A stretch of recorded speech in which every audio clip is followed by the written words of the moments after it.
Hi friends, నా పేరు గోపి.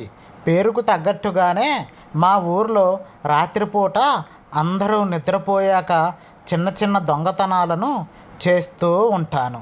అలా ఒకరోజు అర్ధరాత్రి వేళ ఒక ఇంట్లోకి దొంగతనానికని వెళ్ళిన నేను అక్కడ ఉన్న డబ్బు నగలతో పాటుగా ఆ ఇంట్లో నిద్రిస్తున్న ఒక ఆడమనిషి ఖర్జూరాన్ని ఏ విధంగా అయితే దోచుకుని పూర్తిగా రుచి చూశానో ఈరోజు కథలో నేను మీకు తెలియజేస్తున్నాను.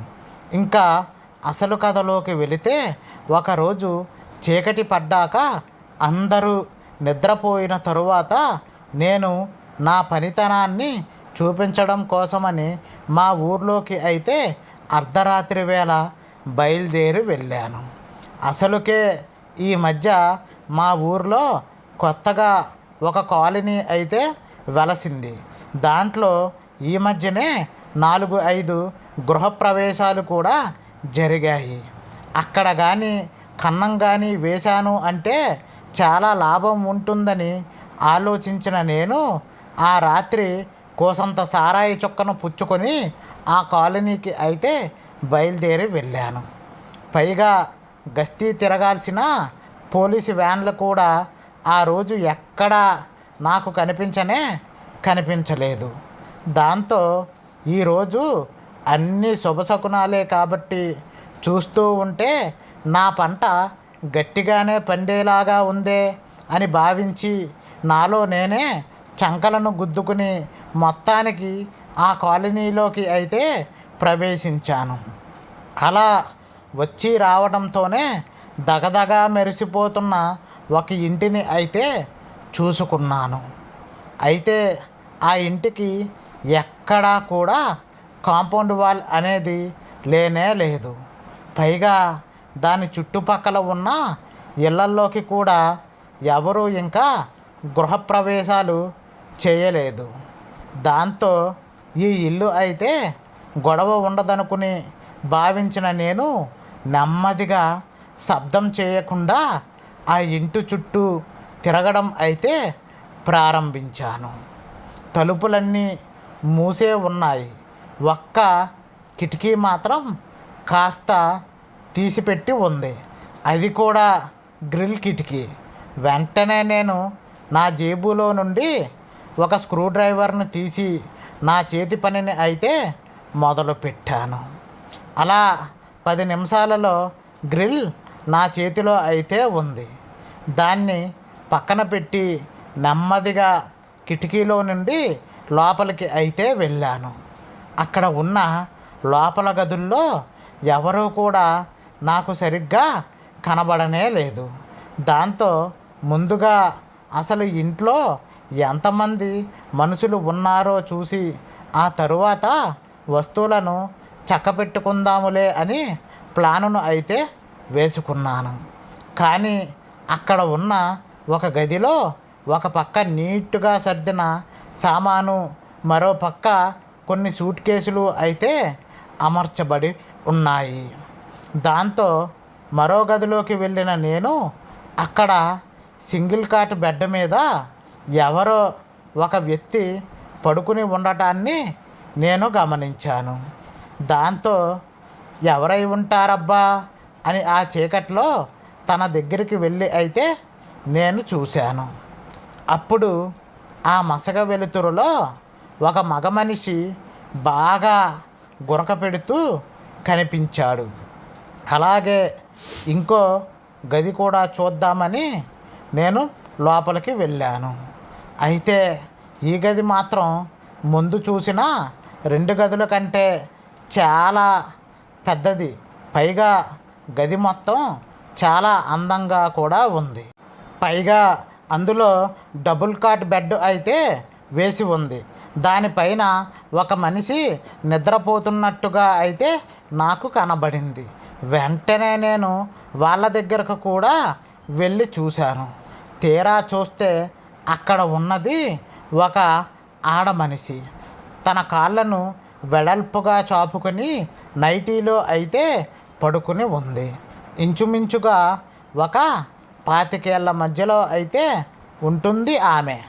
చీకట్లో ముఖం సరిగ్గా కనబడపోయేసరికి నా దగ్గర ఉన్న టార్చ్ లైట్ని వేసి మరి నేను తనని అయితే చూశాను. చూడటానికి మాత్రం తను చాలా చాలా అందంగా ఉంది. అయినా తన గురించి మనకెందుకులే అనుకుని ముందుగా గదిలో దోచుకోవటానికి ఏమైనా దొరుకుతాయేమో అని గది మొత్తాన్ని వెతికి చూశాను. అయితే గదికి ఒక మూలన ఒక బీరువా ఉండటాన్ని నేను గమనించాను. వెంటనే ఆ బీరువా తాళాల కోసమని అటు ఇటు వెతుకుతూ ఉన్నాను, కానీ ఎక్కడా కూడా తాళాలు అయితే నాకు దొరకనే లేదు. దాంతో పక్క గదిలో ఉన్న ముసలాడి దగ్గర ఉన్నాయేమో చూడాలి అనుకుని అటుపక్కగా అయితే వెళ్ళబోయాను. కానీ ఈలోగా ఇక్కడ మంచం మీద ఉన్న అమ్మడు అయితే కాస్త పక్కకు కదిలింది. దాంతో వెంటనే నేను సటుక్కున మంచం పక్కకు అయితే నక్కాను. అలా నెమ్మదిగా నా తలను ఒక్కసారిగా పైకి లేపి చూసేసరికి ఆ బీరువా తాళాల గుత్తి అమ్మగారి బొడ్డుకు అయితే తగిలించుకొని ఉంది. దాన్ని ఎలాగైనా సరే తీద్దామని ఎంతగానో ప్రయత్నించాను, కానీ ఈలోగా తను అటు ఇటుగా కదలడం వలన కుదరలేదు.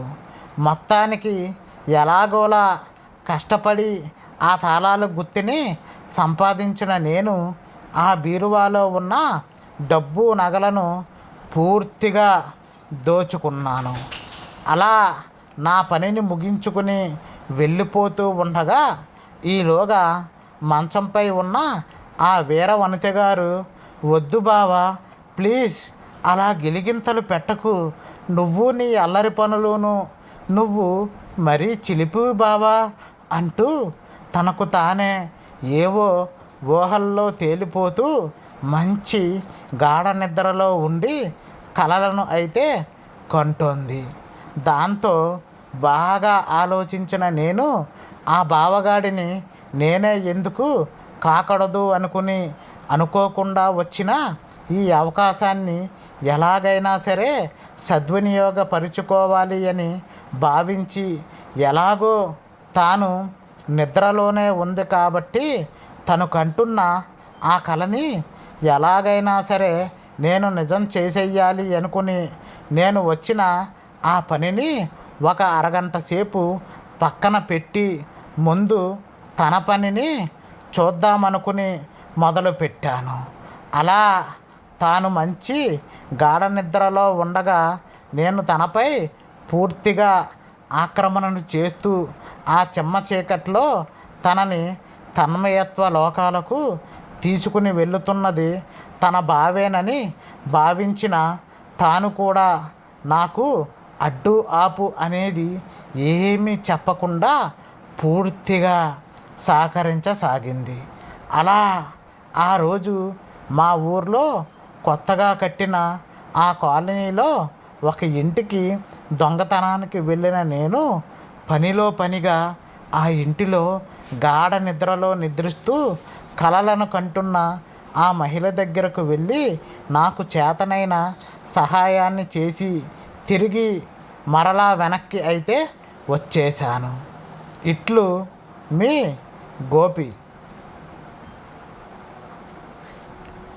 ఓకేనండి, మా వీడియో కనుక మీకు నచ్చినట్టయితే లైక్ చేయండి, షేర్ చేయండి, సబ్స్క్రైబ్ చేసుకోండి. మరొక మంచి వీడియోతో మళ్ళీ కలుద్దాం. అంతవరకు బాయ్.